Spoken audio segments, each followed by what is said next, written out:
ராமநாதபுரம் மாவட்டம் ஒச்சத்தேவன் கோட்டை பகுதியில் அடிப்படை வசதிகள் செய்து தர வேண்டும் என நியூஸ் 7 தமிழ் செய்தி வெளியிட்டதன் எதிரொலியாக மாவட்ட ஆட்சியர் ஆய்வு செய்து குடிநீருக்காக 4 லட்சம் ரூபாய் நிதி ஒதுக்கீடு செய்யப்பட்டிருக்கிறது.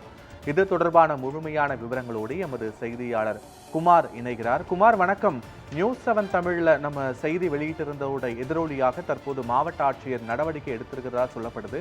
அங்குள்ள பொதுமக்கள் என்ன கருத்து தெரிவிக்கிறாங்க? கள நிலவரங்கள் என்ன? வணக்கம் பத்மநாபன். அதாவது ராமநாதபுரம் மாவட்டம் சாயல்குடி அருகே உள்ளது ஒச்சத்தேவன் கோட்டை. இந்த பகுதியில் அதாவது சுதந்திர காலத்திலிருந்து எங்களுக்கு குடிநீர் வசதி, அடிப்படை வசதிகள் இல்லாமல் மிகுந்த சிரமம் அடைந்து வருகிறோம். இந்த பகுதியில் சுமார் 200க்கும் மேற்பட்ட குடும்பங்கள், 1000க்கும் மேற்பட்ட பொதுமக்கள் வசித்து வரக்கூடிய இந்த சூழ்நிலையில் குடிநீர் வசதி இல்லாததால் நாங்கள் சுமார் 4-5 கிலோமீட்டர் அளவுக்கு தண்ணீர் வண்டியில் எடுத்து சென்று அங்கிருந்து தண்ணீர் கொண்டு வரக்கூடிய ஒரு அவலமான சூழ்நிலை இருப்பதாக நமக்கு தெரிவித்தனர். இதைத் தொடர்ந்து நியூஸ் 7 தமிழ் செய்தி 30ஆம் தேதி செய்தி வெளியிட்டது. இந்த செய்தியை அறிந்த ராமநாதபுரம் மாவட்ட ஆட்சியர் சிவகுரு பிரபாகரன் உடனடியாக 24 மணி நேரத்தில் அந்த சம்பவ இடத்திற்கு, அந்த ஒச்சத்தேவன் கோட்டைக்கு சென்று இன்று காலையில் ஆய்வு நடத்தினார். அங்கு அவர்கள் அடிப்படை வசதிகள் இல்லாததை அறிந்த மாவட்ட ஆட்சித்தலைவர் உடனடியாக குண்டாறு பகுதியில் இருந்து பைப்லைன் மூலமாக இந்த ஒச்சத்தேவன் கோட்டைக்கு குடிநீர் வழங்குவதற்கு ரூபாய் 4 லட்சம் ஒதுக்கீடு செய்து உத்தரவு பிறப்பித்துள்ளார். இதனைத் தொடர்ந்து அரசு பேருந்துகள் ஒரு முறை மட்டுமே காலையில் வருவதாகவும் அரசு பேருந்துகளை கூடுதலாக இயக்க கேட்டுக்கொண்டதின் பேரில் அந்த சம்பவ இடத்திலேயே ஒச்சத்தேவன் கோட்டை கிராமத்தில் இருந்து உடனடியாக கோட்டை மேலாளருக்கு தொலைபேசியில் தொடர்பு கொண்டு 3 முறை, ஒரு நாள் ஒன்றுக்கு 3 முறை அரசு பேருந்துகள் இயக்குவதற்கும் உத்தரவு பிறப்பித்துள்ளார். அந்த அரசு பேருந்து இன்று முதல் இயங்கி வருவது குறிப்பிடத்தக்கது.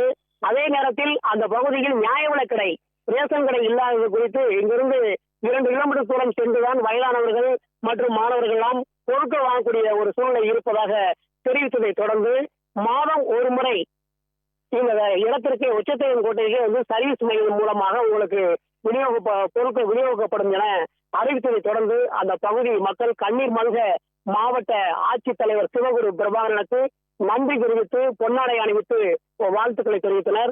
இதனைத் தொடர்ந்து அந்த பகுதி பொதுமக்கள் கடந்த 50 ஆண்டுகளுக்கு மேலாக எங்களுக்கு அடிப்படை வசதியான இந்த குடிநீர் வசதி, பேருந்து வசதி, நியாய விலைக் கடை கிடைக்காமல் பல மாதங்கள், பல ஆண்டுகள் மாவட்ட ஆட்சித்தலைவர் அலுவலகத்திற்கும் ஒன்றிய அலுவலகத்திற்கும் நாங்கள் மனுக்கள் அளித்தும் நடைபெறவில்லை. இந்த நியூஸ் 7 தமிழ் செய்தி எதிரொலியாக இந்த 3ம் கிடைக்கப்பெற்றமைக்காக கண்ணீர் மல்க நன்றி தெரிவித்தனர் பத்மநாபன்.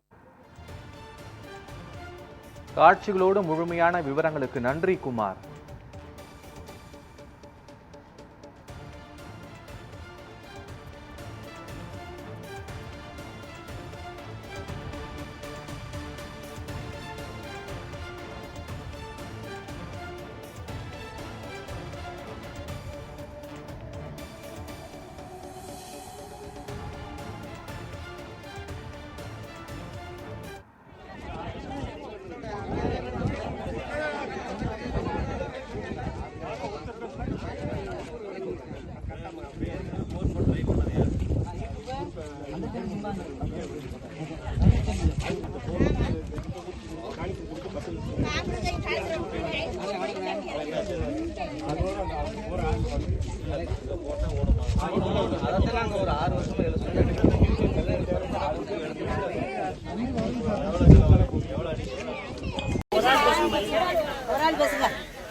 காவேரி தண்ணி ஊருக்குள்ள வரணும்.